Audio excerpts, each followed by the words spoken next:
wayna keenayay jidka siinleyda ama sababta labadan heesood dhaliyay had iyo goor cidda macnayn jirtay ee u magac bixin jirtay waxa ay dadweynaha marka heesta Cabdiqays aakhir xageeba naga xigta ayaa laga dhigay inay siyaasad tahay oo Cabdiqays leeyahay durba markii askartani wadankii qabsatay dimuqraadiyadii iyo xorriyadii iyo madax bannaanidii iyo noloshii waa tan la waayay xageebay qabatay noloshii iyo xorriyadii hadalka iyo macnaha hadii ay ka dhigo afka dadka ayuun bay Ar-Raxmaan raacdayo dabeedna halkan waxay sheegaysaa in xorriyadii iyo dimuqraadiyadii iyo arrimaha cabdiraadinaya ay durba laalmeen oo aan lahayn halka markay maraysay labada heesood ee mid waliba ta horena soo baxday iyadoo madax bannaan Ar-Raxmaanna loogu jawaabay Cabdiqays ayaa waxa jirtay riwaayad markaa ka soo baxday jaamacadda La Foole oo ragga ka qayb galay siinley intooda badani ay markaa joogeen waxa la oran jiray aqoon iyo afgarad waxay lahayd heesaheeda waxa ka mid ahaa hees la yiraahdo saxarla ama dadku ay ku gartaan waan soo socdaa kowdii waxna waa sida labadii heesihii riwaayadii ku jira aqoon iyo afgarad waxa jaalad ku duwan baa Cabdiqays ugu tagay Djibouti waxaana ka mid ahayd saxarla Cabdiqays wuxuu og yahay oo haystaayo kale heestiisii aakhiro tahadraawi ugaga jawaabay Ar-Raxmaan maxaa dhacay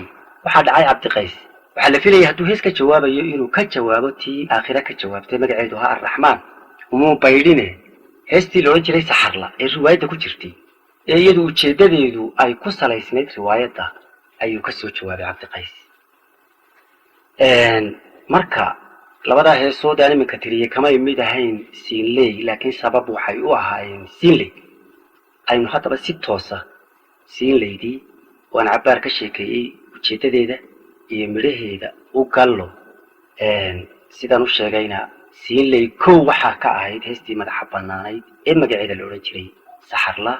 heestaas oo uu lahaa ninka la yidhaahdo Hadraawi waxay tidhi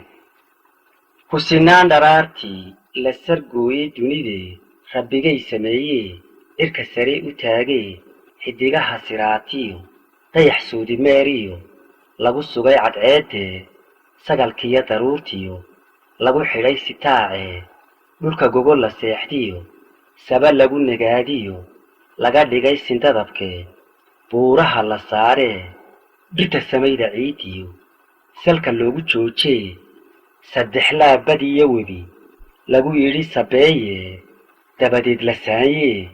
qofba meel la siiyee saldhigeedu qaydnaa cidi uma sinaynoo dadku ruux sabooloo saransiir ku raagiyo gurya samani yaallo sidka dhalay ku haysto hela seer ma weydiyo laba kala sitroonbaa subax noolba joogee salfudayd ku xaawuu jannadii ka saaree ruuxaad sugayso maqan waa la saadshaa sahan waa la dhowraa ha sahwiyin ha silalin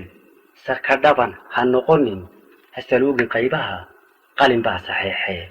waxaan saatir kuu qorin ha u suldhabaalayn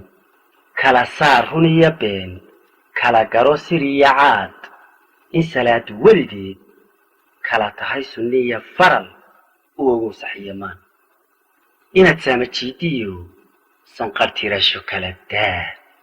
naf jacayl sawaabo sanka kuu daloosho kuu suray hoggaanbaad u sidaa maqaarkee ha ku daba saqlaysii ha u gaabin seetada sogsogtiiyo cadaadiyo ha ku saydhin laamaha waan soo socdaa kowdhe waxna waan sidaa labadhe samir yeelo weligaa saxarlay ha fududaan waxaa alla qadaray intaasi noqoto heestii furtay siinley ee uu Cabdiqays ka soo jawaabay markii Cabdiqays ka soo jawaabay ayay silsilad noqotayoo hal abuuradii kale geeyiga joogay ilaa Djibouti ay markaa ka soo qayb galeen sidaasay siinley ku soo shaac baxday